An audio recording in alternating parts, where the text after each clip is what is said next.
In this episode, we are moving into a part of support work that often looks slow from the outside, but prevents a surprising number of avoidable outages, broken services, and embarrassing mistakes.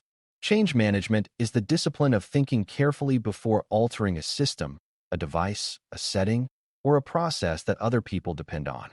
For a brand new learner, it can sound like something only large organizations use for major projects, but the real lesson is much broader than that. Anytime a technician changes something that users rely on, there is a chance of improving the situation and a chance of making it worse. That is why planning, review, approval, rollback thinking, and post-change validation matters so much, even when the work seems routine and even when the technician feels sure the change is simple. Good change management does not exist to create paperwork for its own sake. It exists to reduce surprises, protect users, preserve stability, and make sure the team can explain what was changed, why it was changed, and what to do next if the result is not what anyone expected. Before we continue, a quick note. This audio course is part of our companion study series.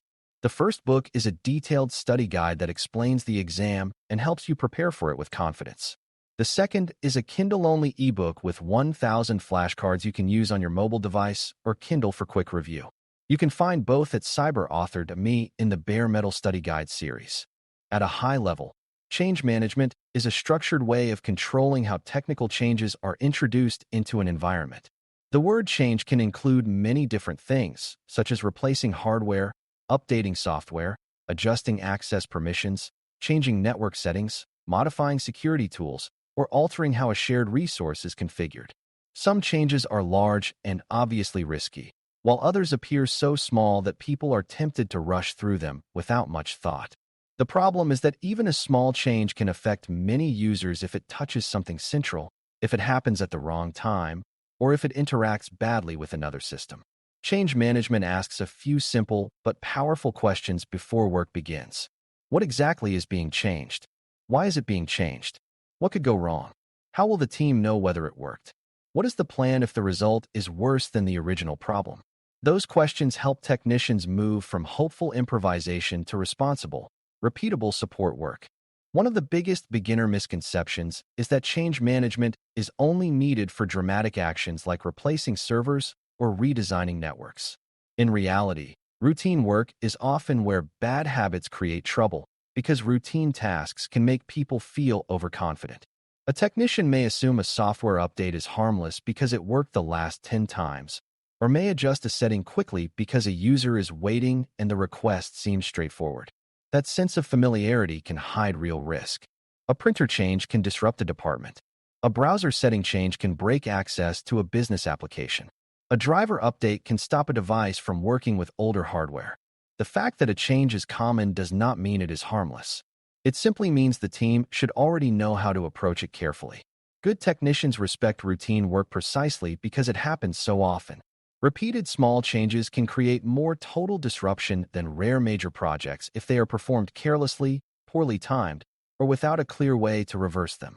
Planning is the first major part of sound change management because unclear work creates avoidable confusion before the change even begins. A strong plan identifies the purpose of the change, the systems or users affected, the timing of the work, the expected outcome, and any conditions that must be checked in advance. It also forces the technician to define the scope clearly.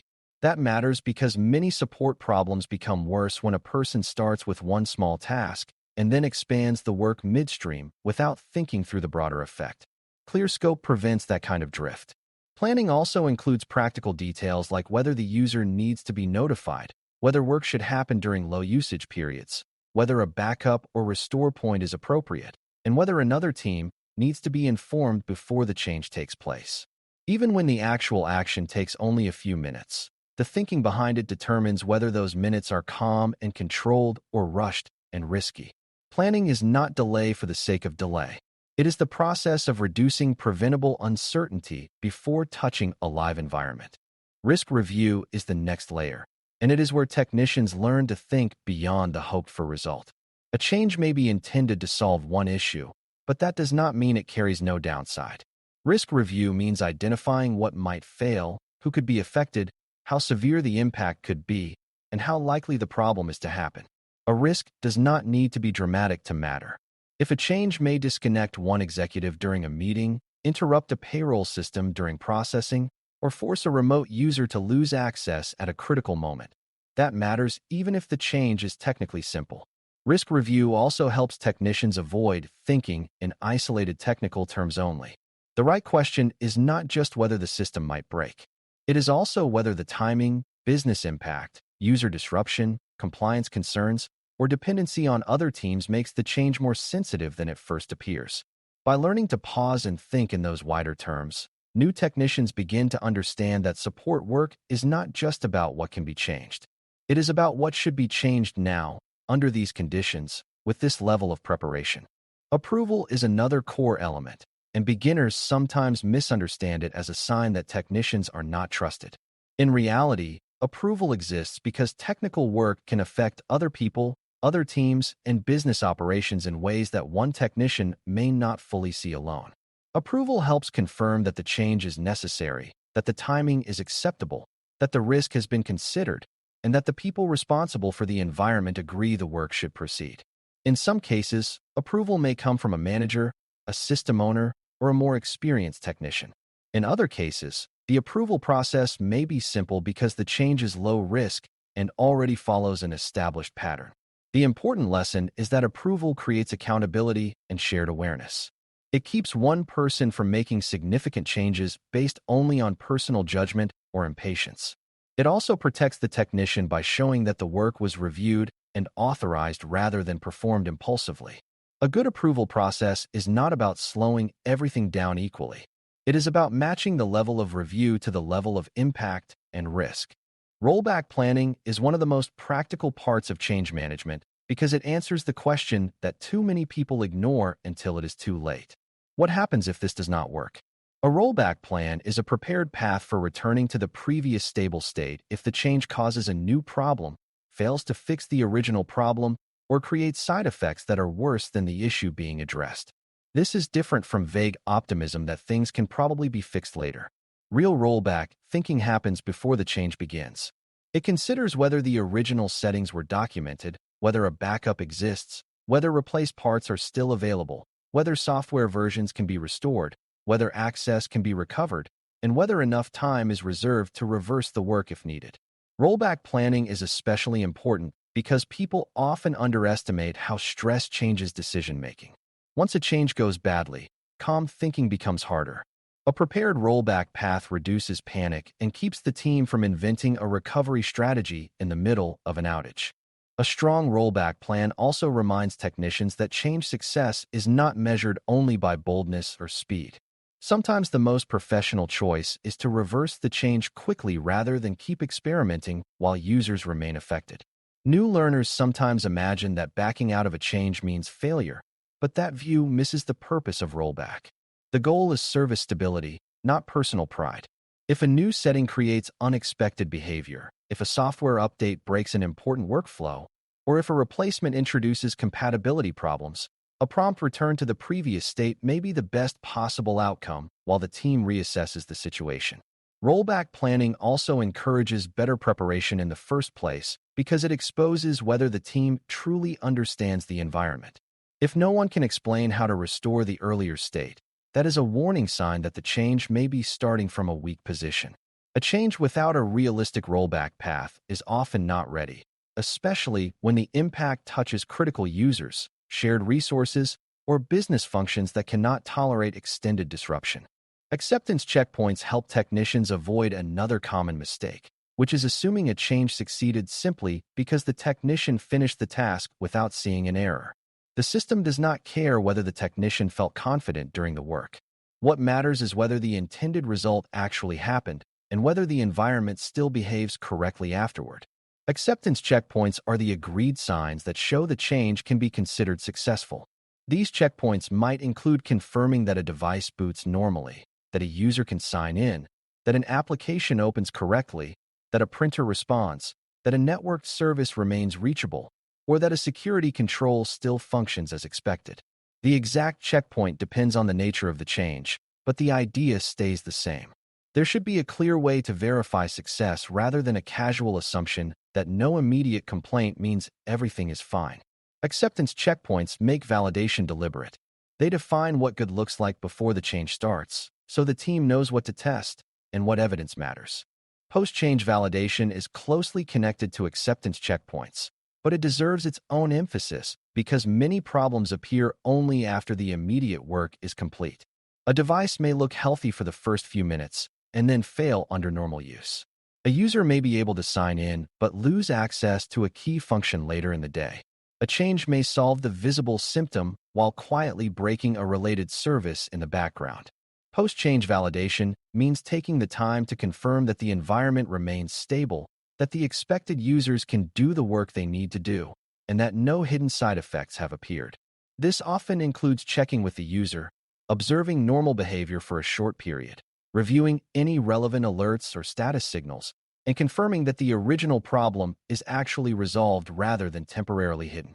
Validation matters because many outages are not caused by reckless changes alone. They are caused by incomplete validation that allowed a bad result to be declared successful too early. A careful technician understands that finishing the change is not the same as proving the change was good. Communication also plays a central role in change management because changes affect people, not just machines. Users need to know what is happening, when it will happen, what disruption to expect, and what to do if the result is not what they expected. Other technicians may need to know that a shared system is being modified so they do not work at cross purposes or misinterpret a temporary issue as a new incident. Managers or system owners may need updates if a change runs long, has to be rolled back, or affects a more important business process than expected. Good communication reduces confusion, lowers frustration, and helps preserve trust when changes are necessary. It also forces the technician to express the plan clearly, which often reveals gaps in thinking before the work begins. If a person cannot explain the purpose, timing, risk, and success criteria of a change in simple language, that is often a sign that the plan is not yet mature. Technical skill matters, but the ability to communicate before, during, and after a change is one of the habits that separates mature support work from purely reactive work. A few simple examples make these ideas easier to see. Imagine a technician plans to update video drivers on several workstations because a display issue has been reported. At first glance, that sounds routine. But good change management would still ask which devices are affected, whether the issue is confirmed on all of them, whether the update is compatible with the hardware, whether users are warned about restarts, what the rollback path is if the display becomes unusable, and how success will be checked afterward. Consider a second example where a shared wireless access point is reconfigured to improve performance. That change might seem minor to the technician, yet it could disconnect phones, printers, or meeting room devices throughout an office. In both examples, the actual technical action may be brief, but the consequences of poor preparation can be much larger than the action itself. Change management teaches technicians to see the hidden size of a change, not just the visible size. That way, even common support tasks are handled with the level of care their real impact deserves. Another common misconception is that change management is the opposite of efficiency. Beginners sometimes imagine that disciplined review, approval, and validation only slow the team down. The truth is almost the reverse. Poorly managed changes create rework, extra tickets, frustrated users, emergency fixes, and long troubleshooting sessions that consume far more time than a short planning step ever would. A rush change that fails can erase the time it seemed to save and can also damage trust in the support team. Another misunderstanding is that change management removes all flexibility. A healthy process still allows faster handling for lower-risk work. The goal is not to treat every tiny action like a major project. The goal is to make sure the level of care matches the level of impact. Mature teams often become faster because they build good habits, reusable plans, known rollback paths, and clearer validation methods. They do not have to reinvent caution every time. They simply work in a way that makes caution part of the normal process rather than an emergency reaction after something has already gone wrong. Over time, change management becomes part of professional identity rather than a separate administrative burden. It teaches technicians to think in terms of service stability, user impact, accountability, and recovery instead of focusing only on the technical action right in front of them. It also builds trust between support teams and the rest of the organization because people learn that technical changes are not being made casually or invisibly. They are being planned, reviewed, tested, and confirmed with discipline. This approach is especially valuable for brand new learners because early habits tend to last. A person who learns to pause before changing something, consider the risk, seek the right approval, prepare a rollback path, and validate the result will make fewer avoidable mistakes throughout a career. That does not mean every change will go perfectly. It means that when things do go wrong, the team will be far better prepared to respond calmly and recover quickly. That is one of the most practical forms of professionalism in all of support work. The main lesson to carry forward is that change management is really about respecting the environment you are touching and the people who depend on it. Planning defines what is being changed and under what conditions. Risk review forces honest thinking about what might go wrong and how much that would matter. Approval makes sure the right people understand and accept the work. Rollback planning protects the organization if the change fails or causes side effects. Acceptance checkpoints and post-change validation confirm whether the result is truly successful instead of merely unfinished. When those habits are applied even to routine work, support becomes steadier, safer, and more trustworthy. New technicians do not need to fear every change, but they should learn to approach every change with care. That discipline is what keeps routine work from turning into preventable incidents, and it is what helps a support team solve problems without creating new ones in the process. Thanks for listening. For more audio courses, daily newsletters, and more, please visit DailyCyber.News.